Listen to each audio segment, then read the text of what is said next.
इस वक्त के दोस्तों तमाम बेहद बड़ी खबरें मुख्य समाचार आप लोगों के लिए लेकर के आए हैं दोस्तों, जहां पर एक एक करके चलेंगे तमाम बेहद बड़ी खबरें मुख्य समाचार आप तक आगे इसी वीडियो के माध्यम से पहुंचाएंगे। इसलिए लगातार हमारे साथ आगे इसी वीडियो में दोस्तों बने रहिएगा। दिन भर की सभी बड़ी खबरें मुख्य समाचार जानना आप सभी दोस्तों के लिए बेहद ही जरूरी है। तो वहीं दोस्तों खबरों की तरफ बढ़ने से पहले अगर आप लोग भी इंडिया गठबंधन और राहुल गांधी के समर्थन में खड़े हैं तो अभी इस वीडियो को लाइक कीजिएगा दोस्तों, और कमेंट बॉक्स में कमेंट कीजिएगा #वी सपोर्ट इंडिया। दरअसल दोस्तों पहली बड़ी खबर की तरफ बढ़ते हैं। आज सुप्रीम कोर्ट में लग सकता है ईडी और केंद्र की मोदी सरकार को बड़ा झटका। मनीष सिसोदिया को मिल सकती है सुप्रीम कोर्ट से आज राहत। पूरे मामले में है सुनवाई। जी हां दोस्तों, जमानत याचिका को लेकर के सुनवाई कर रहा है सुप्रीम कोर्ट। बताते चले दिल्ली के पूर्व deputy CM Manish Sisodia money laundering के आरोपों को लेकर के जेल में बंद हैं, और वहीं मनीष सिसोदिया की बेल को लेकर के आज सुप्रीम कोर्ट में सुनवाई होनी है। मनीष सिसोदिया लंबे समय से जेल में बंद हैं और पिछले सुनवाई पर काफी चौंकाने वाले नजारे सुप्रीम कोर्ट में देखने को मिले। जब यहां पर जज साहब ने पूछा ईडी से कि आखिर मनीष सिसोदिया के खिलाफ सबूत कहां हैं, तब ईडी के पास कोई भी जवाब नहीं था। तब ईडी ने कहा कि उनके पास सरकारी गवाह के अलावा फिलहाल तो कोई सबूत नहीं है, जिस पर जज साहब ने दो टूक ईडी से कह दिया कि फिर तो यह केस 2 मिनट में ही खारिज हो जाएगा।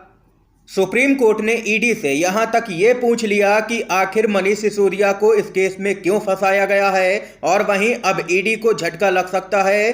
वरिष्ठ वकील अभिषेक मनु सिंघवी मनीष सिसोदिया की ओर से यहां पर लगातार पेश हो रहे हैं और मजबूती से पैरवी कर रहे हैं, और माना जा रहा है कि सुप्रीम कोर्ट से मनीष सिसोदिया को राहत मिलेगी, ईडी को लगेगा झटका। एक और बड़ी खबर बताते चलें। हाल ही में देखने को मिला है कि भाजपा का ग्राफ देश के अंदर लगातार गिरता ही जा रहा है। कई राज्यों के अंदर भाजपा ने अपनी सत्ता गंवाई है और विपक्षी पार्टियों ने सत्ता कब्जा की है। बताते चले जनता भी अब खुल करके विपक्षी पार्टियों के समर्थन में, जैसे कि कांग्रेस हो गई या कोई भी अन्य पार्टी हो गई, उसके समर्थन में उतर रही है। जी हां दोस्तों, एक आंकड़ा सामने निकल के आया है जो कि काफी चौंकाने वाला है। एजुकेशन और बीजेपी के बीच में 36 का आंकड़ा है, यानी कि जिस राज्य की साक्षरता दर कम है वहां पर भाजपा को वोट ज्यादा मिलता है, और जिस राज्य के अंदर पढ़े लिखे लोग ज्यादा हैं वहां पर भाजपा की दाल नहीं गलती है, वहां पर भाजपा को बड़ा झटका लगता है। भाजपा को वहां से कोई भी वोट देने को तैयार नहीं होता है जहां पर साक्षरता दर ज्यादा है। जी हां दोस्तों, आंकड़े भी कुछ यही बयां कर रहे हैं। बताते चलें साल 2019 में हुए लोकसभा चुनाव में भाजपा को कुल वोट मिला था 38%, और वहीं अशिक्षित लोगों की तादाद भी 38% की ही है, यानी कि भाजपा के वोटर वही लोग हैं जो कम पढ़े लिखे हैं या तो बिल्कुल भी पढ़े लिखे नहीं हैं। ये आंकड़े यही बयां कर रहे हैं दोस्तों। और जहां पे जिस राज्य के अंदर यहां पर बताते चलें साक्षरता दर ज्यादा है, पढ़े लिखे लोग ज्यादा हैं, वहां पर भाजपा को कोई वोट नहीं देता है। इस खबर पे दोस्तों अपनी राय भी कमेंट बॉक्स में कमेंट करके बताइएगा। एक और अपडेट की तरफ बढ़ते हैं।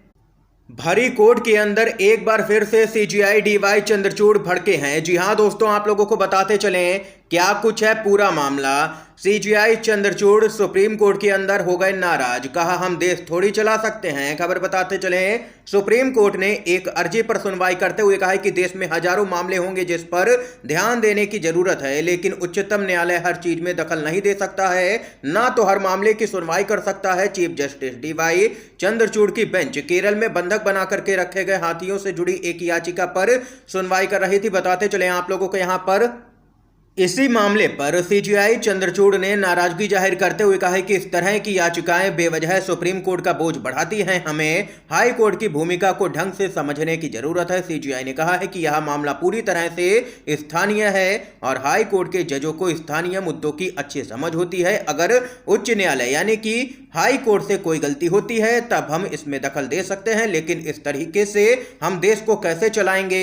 ये यहाँ पर सीजीआई डीवाई चंद्रचूड़ कोर्ट के अंदर हुए हैं नाराज जबरदस्त तरीके से। एक और बड़ी खबर दोस्तों बताते चले आप लोगों को। गोदी मीडिया को राहुल गांधी ने खदेड़ा है। जी हां दोस्तों, क्या कुछ है पूरी खबर आप लोगों को बताते चलें। चार्टर प्लेन तक पहुंची गोदी मीडिया को देख करके भड़के राहुल गांधी। सोशल मीडिया पर तेजी से वायरल हो रहा है वीडियो। जी हां दोस्तों, बताते चले मध्य प्रदेश, राजस्थान और छत्तीसगढ़ में विधानसभा चुनाव के मद्देनजर राजनीतिक हलचल तेज है। नेताओं की आवाजाही लगातार इन राज्यों के अंदर बढ़ी है। भाजपा और कांग्रेस के तमाम नेता जनसभा को संबोधित करने के लिए इन राज्यों में जा रहे हैं। बताते चले इसी क्रम में राहुल गांधी मध्य प्रदेश के शहडोल पहुंचे थे और वहां पर एक अजब ही नजारा देखने को मिला। जी हां दोस्तों, बताते चलें राहुल गांधी का चार्टर्ड प्लेन जैसे ही सतना एयरपोर्ट पर पहुंचा, लैंड हुआ तो बड़ी संख्या में यहां पर कांग्रेस के कार्यकर्ता उनके स्वागत के लिए पहुंच गए और इसी बीच यहां पर मौका पाकर के गोदी मीडिया भी पहुंच गई राहुल गांधी के पास, जिसके बाद यहां पर गोदी मीडिया को देख करके राहुल गांधी भड़क गए।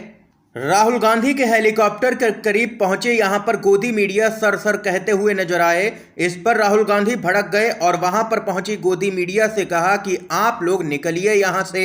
ये यहां पर दोस्तों पूरा मामला है। राहुल गांधी ने अब मोर्चा संभाल लिया है 5 राज्यों के विधानसभा चुनाव के अंदर और गोदी मीडिया को भी राहुल गांधी लगातार यहां पर लताड़ लगा रहे हैं। इस बीच एक और बड़ी खबर बताते चलें। कांग्रेस का बड़ा बयान, कहा छत्तीसगढ़ में कम से कम 75 सीटें जीतने का लक्ष्य है, जल्द जारी की जाएगी उम्मीदवारों की सूची। खबर बताते चलें, कांग्रेस ने कहा है कि उसने छत्तीसगढ़ विधानसभा चुनाव में कम से कम 75 सीटें जीतने का लक्ष्य रखा है और वह जल्द ही अपने उम्मीदवार घोषित कर देगी। बताते चलें, पार्टी की नेता कुमारी सैलजा ने यहां कहा है कि प्रदेश की कांग्रेस सरकार के कार्यों के आधार पर पार्टी जनता से वोट मांगेगी और जनता के बीच में कांग्रेस पार्टी मजबूती के साथ में जाएगी। बताते चले यहां पर आगामी विधानसभा चुनाव के लिए कांग्रेस पार्टी पूरी तरह से तैयार है, उन्होंने ये भी कहा है। इसके साथ ही कुमारी सैलजा ने आगे कहा है कि राहुल गांधी ने छत्तीसगढ़ में किसानों, आदिवासियों और गरीबों से जो भी वादा किया था, कांग्रेस सरकार ने उसे पूरा करके दिखाया है और तमाम मुद्दों को लेकर के यहां पर कांग्रेस पार्टी जनता के बीच में जाएगी और राज्य के अंदर कम से कम 75 सीटें जीतने का लक्ष्य है हमारा। ये यहां पर दोस्तों बड़ी खबर है। एक और अपडेट की तरफ बढ़ते हैं।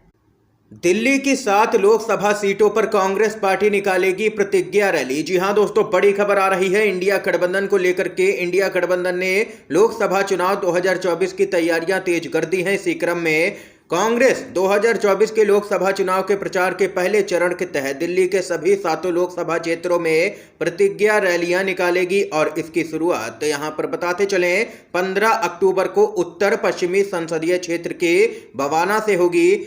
बताते चलें आप लोगों को, कांग्रेस पार्टी ने यहां पर कहा है कि भाजपा सरकार हर मोर्चे पर विफल रही है, इसलिए यहां पर भाजपा को सत्ता से हटाने के लिए ये यहां पर करो या मरो की लड़ाई है।